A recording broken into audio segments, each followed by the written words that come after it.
Hey, this is William Tincup and Ryan Leary. You are listening, hopefully watching, Inside the C-Suite podcast. We're lucky to have Mike Morini on from PlanSource on the show today. And we're going to be talking about his career journey, some of the things that he's learned along the way, etc. So, Mike, would you do us a favor and introduce yourself? Sure. Thanks for having me, guys. Really do appreciate it. Folks, I'm Mike Morini.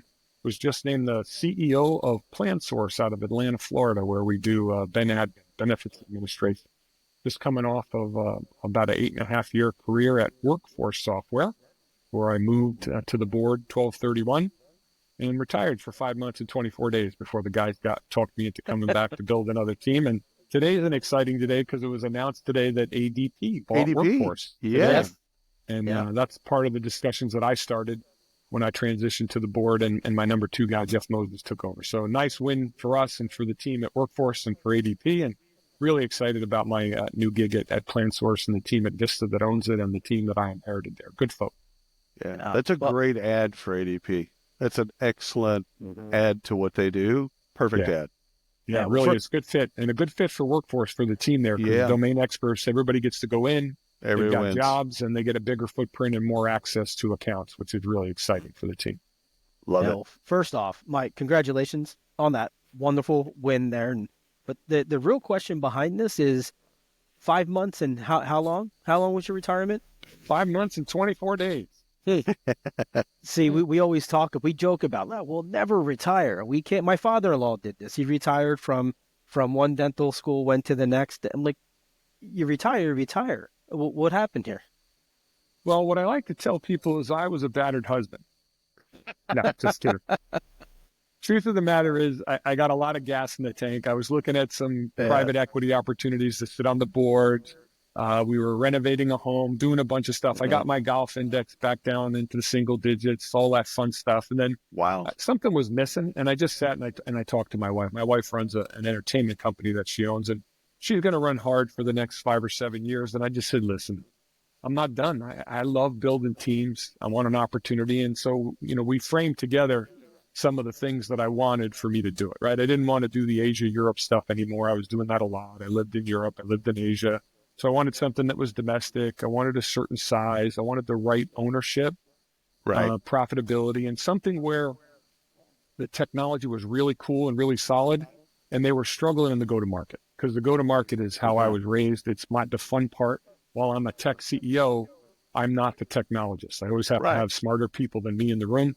And this was one that kind of felt, I said no in February, I said no in March, and they kept talking to me. And I looked at it and I said, wow, it's in the HR space. Same thing I came out of, right? Part of that digital transformation there. And it was right in my wheelhouse. So we decided to jump in and do it. So now I get to go to Orlando, Florida, as well as where I live in California, New York City. But it's been fun. I love the team. It's a great group of folks. With the focus coming out of COVID on wellness and financial wellness, the Ben admin space is really hot. It's strategic. And so it's been fun. And what I thought I found is what I found. It's really great technology. It's a good team. We got a little bit twisted on go-to-market and our partnerships, and we're going to get that right back in track. And I'm really excited. You're also got a great funding partner with Vista. I've seen them work with companies in our space class. Just really, really, they've got a playbook, but they're also willing to deviate from the playbook if it's warranted. Yeah, I'm really impressed. I had the pleasure to meet Robert Smith last year in Boulder, actually at a Colorado game where he was in Coach Prime and doing that stuff. And then when this came up, the one thing about Vista is they know how to build them, but they also know how to get a deal done at the end of the runway for everybody so people are well taken care of. And I just came out of, and they've been very active with me over the last 3 months. I just came out of, they run a CXO summit every year where they bring in, the CEO sponsors some of his C-level folks, and you come in and there's a CEO track, and then there's a track for your chief revenue officer, chief marketing officer. Dude, I got to tell you, I was really impressed. It's the first one. And for me, getting an opportunity to sit with my fellow CEOs, there was probably 50 of us there in a room with the board members from Vista talking about what's working, what's not working, how do we do it, where do we go? I was blown away, and it further reinforced the decision I made to jump back in because even though I've been doing this for a long time, I'm learning. And it was a great week for me. And I actually got to reconnect with some folks that I've known through the years that I hadn't seen for a number of years. So yeah, you're right. This is a great partner, and I'm excited to work with them. So Mike, let's before we jump backwards, let's dig on that. You mentioned learning and having smarter people in the room. So before we go back and look at the career per se, talk about learning. How has that been foundational for you in your? Yeah, man. For me, I'm never the smartest guy at the table if I'm doing it right. You just got to stay focused. My dad would say to me, "This guy, simple guy, swung a hammer, great guy, raised 5 kids, wonderful family life. Didn't know what we didn't have, lower middle class, blue collar family." He said, "Listen, boy, when you get in this situation, keep your eyes and your ears open and your mouth shut until you get a foundation. And when you get the foundation, be decisive, but be humble enough to know that if you find new information that should change your decision, change it and do the right thing." Simple thing from a guy who ran a small construction company, but that's kind of been the foundation of how I built my career. You got to listen to, my son's a great sales VP and was a great sales rep. And my comment to him was, "There's a reason why you got 2 ears and 1 mouth, kid, right? So just listen first, because if you listen, they'll tell you where you want to go, where they want to go, and then you can go get it." And so for me, the foundation element of listening and also making sure as an ex-athlete, the team concept, that the team goes, that's how you learn. And I've been blessed early on in my career to have some great mentors, and I try to pay that forward with people that I continue to mentor today. So it comes down to listening is how you learn, and putting the work in. There's no shortcut. Well, that actually leads us back to, because pre-show you were telling us that you had some football opportunities that you kind of worked through. He breezed through. He's like, "Yeah, it's some athletics." So let's that. No, yeah. Well, For those who aren't watching, we can describe your background. You've got helmets from every team, every NFL team behind you. Autographed helmets. Different from just helmets, right? Yeah. I could buy a helmet. Yeah. I don't know if I can get. I don't know if I can get Dan Marino to sign a helmet. That's except for that one behind you with the star on it. Yeah. That one's good, but the one above it. That's Roger Staubach. Don't forget my Colgate Red Raiders here, though. That's the one my wife put up in token for me. I'm a Colgate guy, so. Are you really? Nice. Colgate University. One of my dear friends went to Colgate, and that's just a great school. And Fred Dunlop, who is the AD and head coach, is one of the finest men you ever meet. He's 95 years old today and still cooking and going to the games, and he was a great role model for me. Oh, I love that. Well, let's go backwards. Tell us the kind of the high school journey and college, etc. Happy to do it. First and foremost, I need to qualify. These signed helmets, I didn't get them done. My wife's the hook. She started at the NFL. She's the big wig. I'm just the plus one. I want to make that known out there so all our community doesn't think. Fair statement. Fair statement. Listen, I went to a small high school in just north of New York City, and I wanted to go to a small school because that's what I knew, and I wound up picking Colgate. At the time, it was the smallest Division 1A school in the country. And had a great opportunity there. Played for a great man, continued to grow. They did the big NCAA realignment there my junior year. So we went from the smallest 1A school to one of the better 1AA school. And in fact, my senior year, we were picked up by Sports Illustrated to be number 1 in the country in 1AA.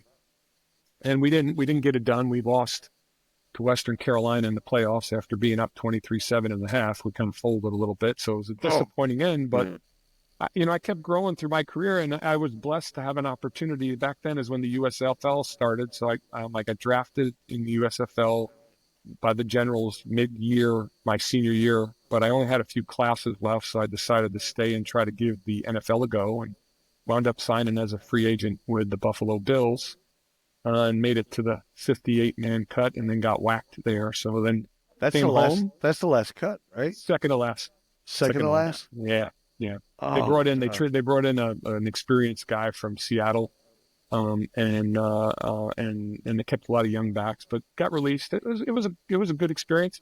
Came home and signed with the Generals, which would be a January training camp, and wound up having a great experience. I went back to my high school, and I was the head JV coach and the O-line coach for the varsity, and could train with the kids, could run with the kids. And it was fun for me because it kept me conditioning. And I think it was cool for them because there was a guy that went there and played there that was trying to play at the next level. So it was had a blast, and then wound up going down to the Generals where I was put on a practice squad, and spent the season there before that league folded. And it was a great experience. I mean, I never played a regular season down, played in a bunch of preseason games, and I was marginal. And then thanks to my education at Colgate, when the USFL went away, I got a call from Gordon Watson, who was a Colgate alumni, a Wall Street guy, and he said, "Hey, what are you going to do?" I said, "I don't know."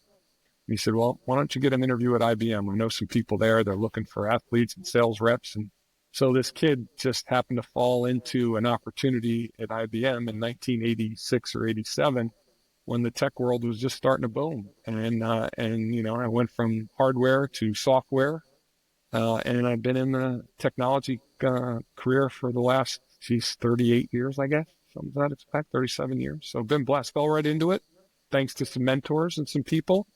And then thanks to the work ethic that my mom and dad put in me, and just got going, man. One after. So I feel like he's accomplished more in that 4-year span 100%. than I have in 46. I'm starting to look at my accomplishments differently now. Yeah. I never expected to have an opportunity in NFL. I came from a small high school. Awesome. I just kept getting bigger and stronger, and played on the team where a great running back, Richie Ehrenberg, who played the Steelers for 4 years. He won the kind of 1AA Heisman, and I was a left tackle, and we ran that counter trade play the Redskins did where the guard kicks out and the tackle turns upfield, and I just happened to be leading Richie upfield a bunch, and then was blessed to play on a good team in a good community, and I got a shot. And a lot of people say that, I'm grateful for the shot. It was hard. It was disappointing when you're there, and then all of a sudden you're not, right? So I probably wasn't the happiest guy when that happened, but I just wasn't good enough. Right. How does that hit when you're cut from that 50? I mean, obviously you're excited, right, to get to that 58-man roster, and then you get cut. How does that feel? I mean, I would feel like that's pretty bad feeling. Worst feeling in the world. You're walking in, and this was not a normal cut time. It was like midweek, and we were going to play the Bears, I think, in the new dome in Indianapolis. Right. Brand new at the time. Right. Bruce Nichols was the assistant GM at the Bills, a good guy, the guy that signed me and brought me in and said, "Hey, Mike, he wants to see you bring your playbook." You know, that's Jeff. Right? Bring your playbook. Could you bring a box with it? Well, great. I think I said, "Bruce, what the, maybe they're adding plays for you." And they brought in an experienced guy, and they were going with a lot of young, skilled position. And look, I just wasn't good enough. I tried, gave it a go. Was blessed to be there. The only regret I have is a bunch of the boys came to see me and they want to take some pictures. I said, "No pictures till I see if I make the team." And I didn't make the team, and I wish I had some of those pictures today, not just for me, but for my kids and my grandkids to see. I mean, they see the contracts and stuff, but you get tunnel vision, and you're like, don't jinx it. And I should have just let it be with what it was, but I was too wired at the time. Well, you put in the work. What's fascinating to me about athletes and successful people in business is, again, that concept of teamwork, the concept of, there's no shortcuts here. You want to get bigger. In fact, I remember when Henry, my oldest, he came in my office one day and said, "Dad, I want to get bigger." I'm like, "Oh, that's easy." He goes, "Really?" I said, "Oh, absolutely. You got to go to the gym." Got to eat right, go to the gym, and stay with it. Yeah, you just got to be consistent. You got to go.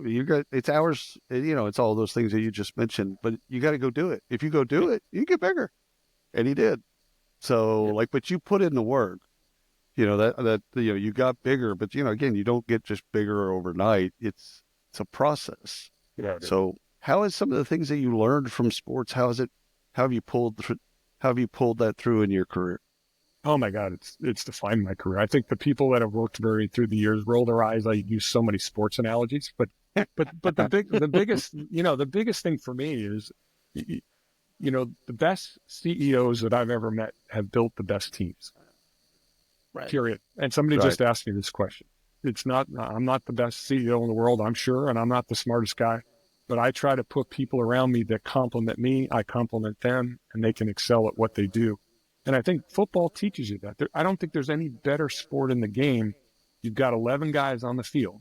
You got to have each other's backs. And if one out of the 11 doesn't do their role, you fail. All 11 fail. And I think that's the analogy that I keep bringing to my team when they get territorial or they're worried about who has this. It's like, who cares? Yeah. And that's what we're doing right now at PlanSource. We're building the team. And because they were without a CEO for a while and we've made some changes, people are picking up a lot of stuff, right? They're carrying some things for us as we go. And I just hired a great chief revenue officer. We're going to bring in a new CFO. We're doing a bunch of stuff here. And I keep telling them, don't worry. When we get the team in, we're going to sit at the table and we're going to see who's got bandwidth and who doesn't. We're going to split everything up. Nothing is predetermined right now. If you think you have to own this and own that, you're on the wrong team. And the analogy that I'm using for them is some days you're going to be the bullpen catcher. Some days you're going to be the starting pitcher. But what I want is people who want to be on a winning team. One thing I'll guarantee you is we're going to make this a winning team. And if you can take that role because you want the championship ring, no matter what role you play in at the end of the day, then you're the right man or woman to be on this one with me. And it's been good. That and transparency, right? In football, you got to be straight up. You got to be honest. You got to know where your strengths and weaknesses are, and you got to prepare. And it's one of the things that I do when I interview people, which is pretty fun. I've been using the same question for years. And it's, listen, do you love winning more than you hate losing? Or do you hate losing more than you love winning? And I like it because there's no right or wrong answer. I have a little bit of a bias in what I think, but men, women, doesn't matter. Salespeople, executives, that's something that resonates with people. And for me, what I'm looking for is, I think if you're the right person and you go about it in sports and business, you prepare to win. You pick your battles and you prepare to win. And if you prepare to win, then you should really hate losing. And that's me. Number one, you learn more from your losses than you do from your wins. But for me, if I pick the opportunity and I prepare and I don't execute, that bothers me more than anything else. I love winning and we'll celebrate winning all you want. But I think if you prepare to win and you hate to lose, I think it gives you a little bit of an edge, and I think it really helped my career. So Ryan, just real quick question. Do you view competition? A lot of folks in our world, they view competition as other software companies.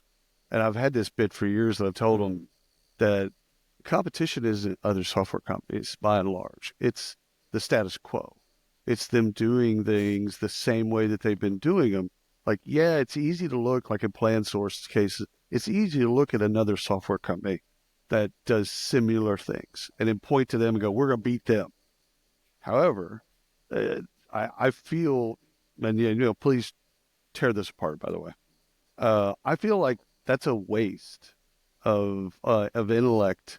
It's more, how do we convert the people from doing things the way they Post-it notes and Excel and all this other stuff? How do we get them to stop doing it that way and move to some modern software? And that's I the think you're right. competition. I think manual is your biggest competition out there, right? Which is what you're describing. Right. And if you focus your energy on what you want to be educated on your competition. Yeah. But more importantly, that is you want to excel at what you're doing. And when you come in a new situation, like I'm in at PlanSource, my comment to the team in the company meetings is don't think about what you're doing and what you need to do. Think about what you're doing that you shouldn't be doing anymore. That's the hardest thing. It's easy to determine, hey, we got to do these things to the product. We got to do these things to support, to make our business better and have a great reputation in the market. But if you just keep adding, you're going to choke, right? Because the most expensive thing we have going on here is headcount, and we just can't keep adding headcount. Got to provide a return to our owners. That's part of a private equity owned company, right? So that is, don't say what you need to do. First off, assess it. What can you eliminate? If you're doing this report, you've been doing it for 5 years, and it takes you a half a day a week to do it, don't do it for a week and see if anybody complains. If they don't complain, don't do it anymore. and we joke about it, right? But that's true. How many people TPS report. Yeah, man. So trying to get the folks to think about what are you doing that's going to have a positive impact, and what are you doing that really doesn't matter in today's world? You've just been doing it forever, and eliminate that because it'll give you the bandwidth and the energy to go focus on something new that can really have an impact.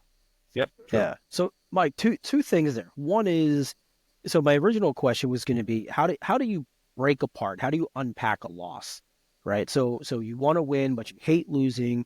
How do you reflect on that? And then the second question, which we can answer now or later, it doesn't matter, is how do you understand, or how do you look at what you're doing and know what you shouldn't be doing. So breaking apart a loss is an art form, right? Yeah. It really is, right? First and foremost, you want to have enough of a relationship with the organization that you lost to, where you can go back to them and do a loss review with them. Right. Hey, where didn't we execute? Where did we misread the situation? What didn't we cover right? Would you work with us? We put a lot of effort in this. Can you tell us what we didn't do, or where our product is missing something that our competitors have, so we can learn going forward? And I tell you what, 90% of the market thinks that's really cool and respects it, and will give you the time of day if you put the effort in to do it. Once you get that information, then you look at internally, right? Was it in our ICP? Was this an ideal customer profile opportunity? Should we have been competing for this business? And I think where you have trouble is when companies are struggling a little bit to hit their goals, they may run after stuff that they really shouldn't run after. 100%. So the discipline and the effort, when you do the loss review, did we have the discipline and the effort to go after the right opportunity? Did we have the right team at the opportunity? Did we listen and execute to what they really wanted in the opportunity? Did we put our best foot forward? How was our correspondence with them? Well, all the things you want to do and I've been blessed to have the opportunity to run companies in this side, 100 to 200 million size companies, 700 to 1,000 people. And typically you're competing against much bigger companies. At Workforce, when we won UPS, probably the largest workforce management in the deal, we were a 700 person company competing against 50,000 employee companies. So you really need to be sharp, and you need to position yourself so that you're bigger than people think in the market. Right. Ride on the shoulder of giants, ride on your partner shoulders with the big integrators, so that this great solution gets out there. So when you look at that loss, did we leverage our partners? Did we leverage the executive relationships we have? Did we leverage our board who may have inside relationships? All the things you want to do. So you're doing this 360-degree look, and you're running the best selling process you can to give yourself the best chance to win. Will you always win? No. But if you pick the opportunity right and you put the right team on it and you do your homework, you should win 50, 60% of the time in this business. And if you can do that, that's higher than industry standards. And then you build a winning culture and a winning team. It's 25% is the industry norm. Yeah. It's 1 in 4. Win-loss analysis is humbling. It's a humbling process. Because you make the call and you say, "Hey, listen, I'm not trying. We're not selling you anything, and we don't want you." And then it's just you and me, and candid. Nothing's being recorded. I just have to know. Yeah. I have to know because I have to figure out how to fix it. And I had a client one time tell me it was a pretty large deal, and she goes, "Y'all were the front runner. You were going to win the deal. It was basically y'all. That was it." And I said, well, what happened? What did we do wrong? Like, what? It's okay. So it's not personal. We're here now. She's like, your sales leader, just like every time we would be with him, he would curse. And your audience. Yeah. And like, it's okay. Like occasionally this, that, and the other, like that's okay. But like he was an overcusser, and it just turned off the executives. That's EQ, not IQ. That's true. Right. No situational awareness, right? You got to listen and know your audience. And that's the big thing that's going on these days. And for loss reviews, it's hard, particularly because, salespeople have egos, right? We all do, right? You're out there, you're competing. When you start zero every month, you got to have something driving you, right? Yeah. And to hear something like that means situationally unaware. Bang. Biggest fault to a salesperson today. If they don't, forget the IQ, if they don't have the EQ, where they can read the audience and know who they're dealing with, they're not going to succeed no matter how smart they are. Really big. That was humbling. And then what was your second question, Brian? What was the second question? I forget. What was the second question? Second question. I wrote it down, but I can't read it. Validated. Mike, you're supposed to remember this stuff. Come on, fire back at it. Well, if you remember, when you run the tape later, remember it. Let me know. We'll run it back and let you know. So how long were you at IBM? My first 5 years. It was an amazing 590 Madison Avenue in New York City. I sold new business. Wow. Amazing training program. It was a full year. They sent you away for a month to the Atlanta training facility. Then you're back in the field, then to Dallas. And there were no PowerPoint then. You were doing flip charts and the curmudgeon old IBM execs were putting you through the steps of the selling process. And, why are you asking me about golf? Can't you see I have a fish on the board behind me? No fish. It's all, so they would catch you. And it was an amazing experience. I was a back-to-back Eagle Award winner, which was top new business salespeople in the country. I won it 2 years in a row with the group, which was exciting. And for me, it was funny because, I grew up in a blue-collar family, and a lot of the IBM guys were legacy IBM people, white-collar.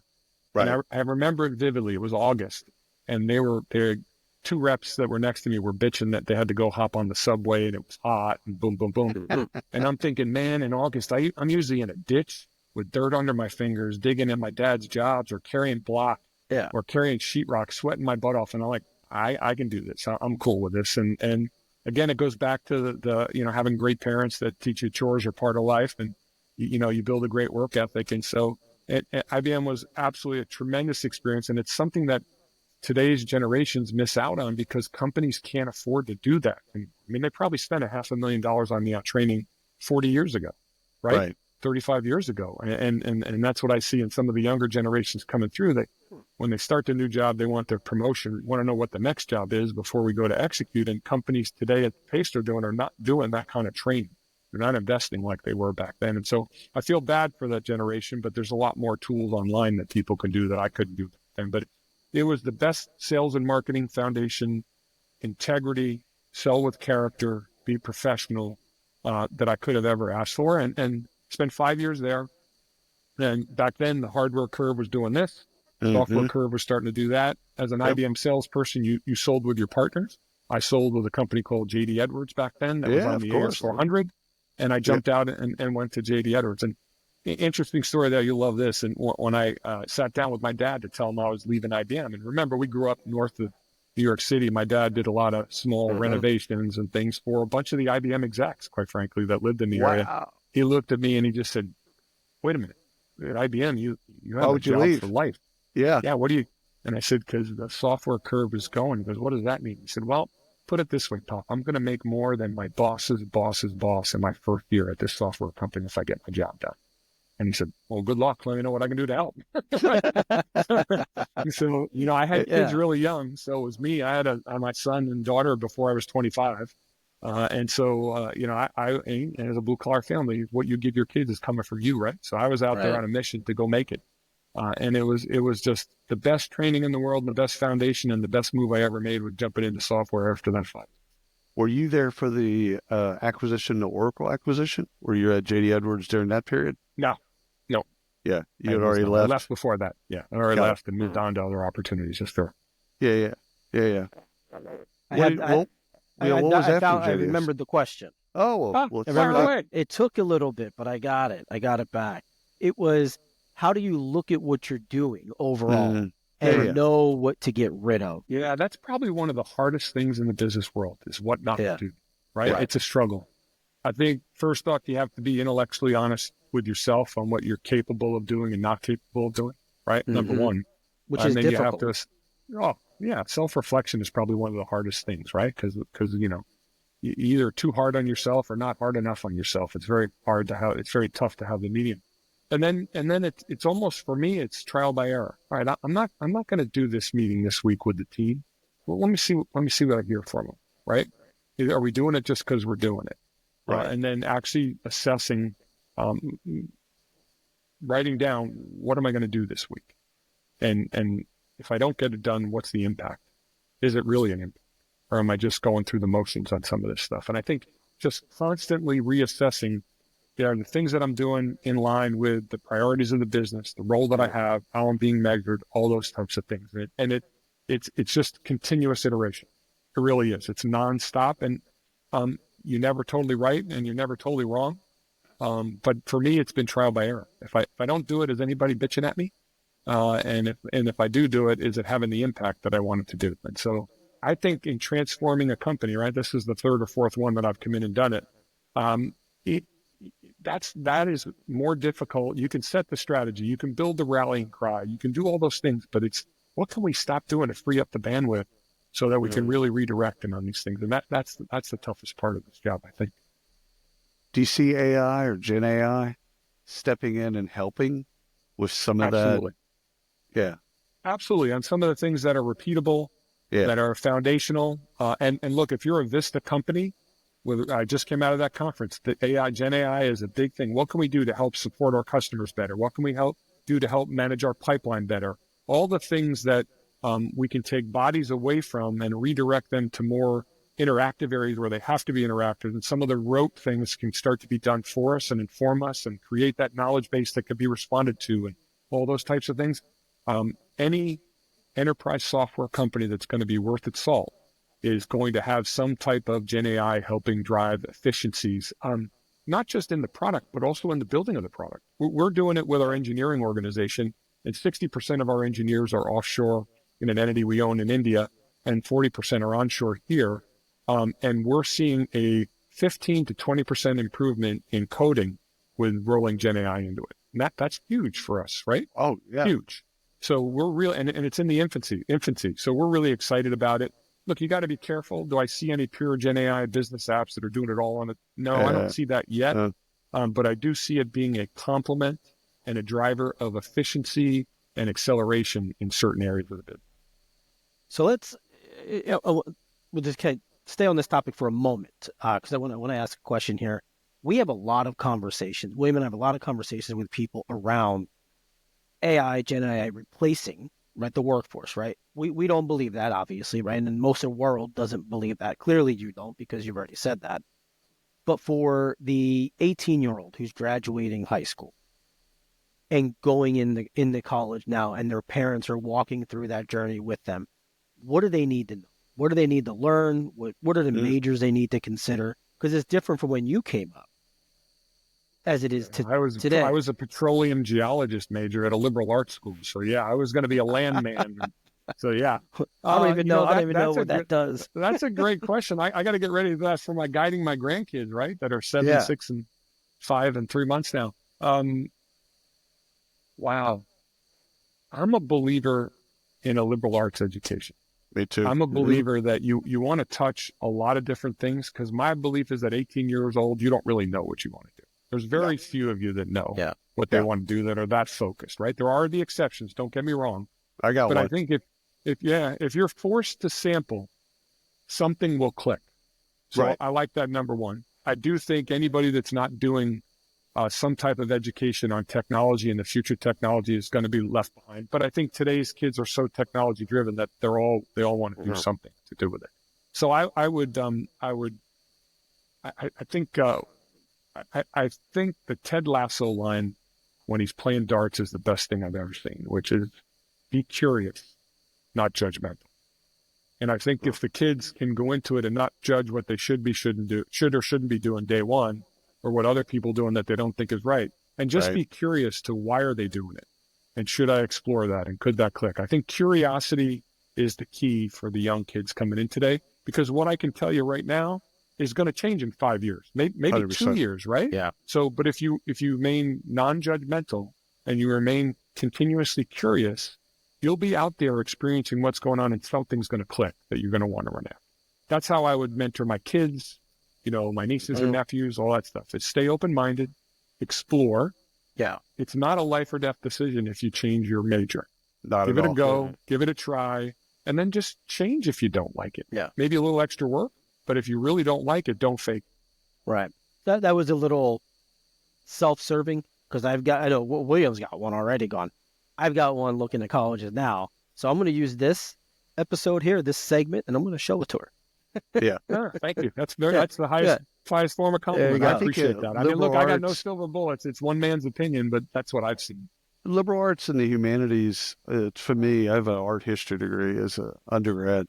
It teaches you criticism, teaches you critical thought, it teaches you the ability to ask questions. Right. Which I believe right now, so much of AI, you just got to understand how to ask questions and figure out what you want as the output. And I think that's where some of the hard sciences folks are struggling a bit, is they don't have that skill. They have other skill. They have massive other skills, but they don't have that skill. Listen, and that's coming from a guy, I'm a numbers guy. I'm a math and science. Look, I'm a twin. I have a twin sister. And cool. she got all the creative and art capabilities. She speaks the languages. She plays multiple instruments. She's an art therapist. And I'm a capitalist, right? So this is coming from a guy that's a math guy who's saying to you, you have to be curious and spreading it out and experiencing different things. I mean, one of my buddies was an English major, and he's one of the best salespeople in the world that's ever happened. He's an English major at the time. That's what he focused on. My roommate in college, right? Yeah. And so, he's a top-level sales exec for years and a wildly successful career. So you just don't know. So just be curious. I love that. I love that. What did you do after JD Edwards, real quick? Oh my God, you date me. I went to a couple other companies. The one that's most relevant probably is Advent Software. Yeah. Where we took them public in 1997. I got to work for Stephanie DeMarco, who was one of the original ladies of the Valley out there when Silicon Valley was building. And that's everybody has something to look back on and say, ooch or ouch. That's mine. Because I left at the time. I was commuting a lot to San Francisco. My then wife didn't really want to consider moving there because all family's back east. And so I left Advent before I should have, because it was really a cool experience. And we did well. We took it public. It paid for my house and did all that kind of fun stuff in 97. But I would have liked, because the culture there was so good and the people were so cool. And it was like before DE&I was big, they were DE&I big time. And it was really broad. And it was a great experience. That's an amazing company. And it's funny, one of the kids we hired, Peter Hess, as a telesales guy, wound up going on to be the CEO of it. So it was nice to see that transition. So I went from Advent to SS&C, and which was a competitor. Didn't like the culture there and moved on. And then I had a great run at OutlookSoft, which was a Hyperion Solutions competitor funded by the old Pequot Capital and GE Equity, where I was the president. And we sold that to SAP in 2007. And I had the privilege to work for Mr. McDermott, Bill McDermott, at SAP for 2 years. And it's great. We're on a chain with a bunch of guys that are ex-Bill disciples that are all CEOs. And Bill came in, said, listen, here's what we want you to do. I said, Bill, I don't know if I'm a big company guy. He said, do it with me for 2 years. If you don't like it, you'll move on.